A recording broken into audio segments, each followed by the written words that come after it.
আসসালামু আলাইকুম ইব্রান, আপনারা কেমন আছেন? আপনাদের দয়া আল্লাহর অশেষ রহমতে ভালো আছি। তেমন একটা ভালো না। আপনাদের সাথে একটা কথা শেয়ার করে, যেখানে খুদের চালের ভাত রান্না করব, মানে খুদ সিদ্ধ যাকে বলে সেটা করব। সেটা ধুয়ে নিচ্ছি আমি ভালো করে।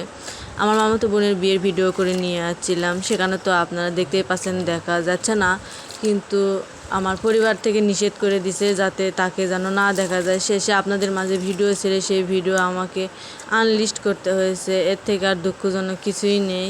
কিছুই বুঝতে পারি না আমি, পরিবারের যে কি অবস্থা, তাদের মাথায় কি ভূত চাপে শুধু একমাত্র তারাই ভালো জানে। কি এমন আমি ভিডিও ছাড়ছি যে গাইজ তাদের এত সমস্যা হয়ে গেল, তাই বুঝতে পারলাম না। তো আন্তরিকভাবে দুঃখিত যে আপনাদের সাথে ভিডিওটা আমি শেয়ার করতে পারলাম না। এতে এখানে রাইস কুকারে খুদের চালের ভাত বসাই দিচ্ছি, মানে খুদ সিদ্ধ যাকে বলে বৌয়া ভাত কিংবা খুদ সিদ্ধ যেটাই বলে না কেন। যেখানে আমি শাক ভর্তাও করব, যেখানে তেলাকুচি শাক নিয়েছি, সেঞ্চি শাক নিয়েছি, সেগুলো ভর্তা করব ধুয়ে নিচে। যেখানে আমি ছোট আলু ভেজে ভর্তা করবো সেটাও আমি নিচে, যেখানে পেঁয়াজ রসুন এগুলো কাটে কুটে নিচ্ছি।